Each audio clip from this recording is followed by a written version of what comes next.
अस्सलामुअलैकुम। कबूली या चने की दाल का पुलाव, जिसे चने की दाल की खिचड़ी या कबूली पुलाव भी कहा जाता है, इसे मेरे यहाँ तो कचूमर वाली सलाद, लहसुन मिर्च की चटनी और पुदीने वाले रायते के साथ सर्व किया जाता है। तो आपके यहाँ इस डिश को क्या कहा जाता है और इसे किस चीज के साथ सर्व किया जाता है, जरूर बताइएगा। तो जानिए कि यम्स फूड के किचन में किस तरह से बनेगी। इसके लिए ये 1 कप चने की दाल को धोकर 2 से 3 घंटे के लिए पहले ही भिगो दिया था। पहले भिगोने से दाल जल्दी गल जाती है और कुकिंग टाइम कम हो जाता है। अब चलते हैं पकाने की जाने, जिसके लिए एक पतीली में आधा कप तेल ले रहे हैं। अब इस तेल के हल्का सा गर्म हो जाने के बाद इसमें ये एक छोटे साइज की प्याज, जिसे बारीक स्लाइस कर लिया है, इसमें डालकर इसको मुस्तकिल चलाते हुए सुनहरा फ्राई कर लेंगे। अब इस सुनहरी हो जाने वाली प्याज को तेल से निकाल कर अलहदा रख लेंगे। ये फ्राई की हुई प्याज कबूली के ऊपर गार्निशिंग के लिए इस्तेमाल की जाएगी। अब इसी बाकी बच जाने वाले तेल में 1 चाय का चमचा साबुत सफेद जीरा, 10 से 12 अदद साबुत काले मिर्च, 3 से 4 अदद लौंग, 1 छोटे साइज का दालचीनी का टुकड़ा, 4 अदद सब्ज इलायची और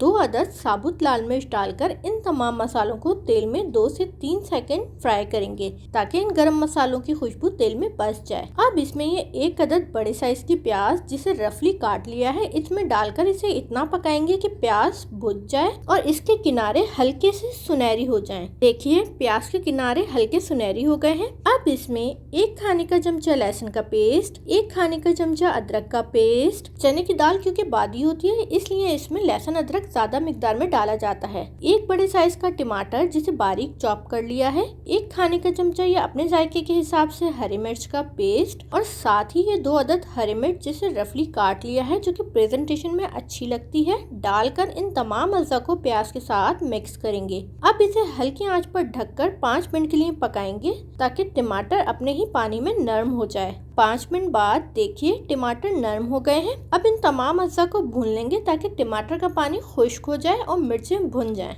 और तेल अलहदा हो जाए। देखिए, तेल अलहदा हो गया है। अब इसमें जो चने की दाल भिगो कर रखी थी, इसे डालेंगे और साथ ही चावलों के हिसाब से नमक डालकर दाल को 2 से 3 मिनट मसाले के साथ भून लेंगे। अब इसमें 3 कप या चावलों के हिसाब से पानी और साथ ही ये 1 कनौर क्यूब्स डाल रहे हैं। ये ऑप्शनल है, पर इससे कबूली का टेस्ट बहुत बढ़ जाता है। अब इसे मिक्स करेंगे ताकि ये क्यूब घुल जाए और साथ ही पानी में बॉयल आ जाए। अब इसे ढककर हल्की आंच पर 20 मिनट के लिए इतना पका लेंगे कि दाल गल जाए। अब 20 मिनट बाद देखिए, दाल गल चुकी है। अब इसमें ये 1.5 कप चावल, जिसे धोकर आधे घंटे के लिए भिगो दिया था, इसमें डालकर इसे मिक्स करके इतना पकाएंगे कि चावल और पानी का लेवल बिल्कुल बराबर हो जाए। अब इसे ढककर हल्की आंच पर 20 मिनट के लिए दम पर रखेंगे। अब 20 मिनट बाद लीजिए जनाब, कबूली तैयार है। अब इस टाइम इसमें थोड़ा सा बारीक कटा हुआ हरा धनिया, पुदीना और फ्राई की हुई प्याज डालकर इसे मिक्स करेंगे और सर्विंग डिश में निकालेंगे। साथ ही इसको रायते,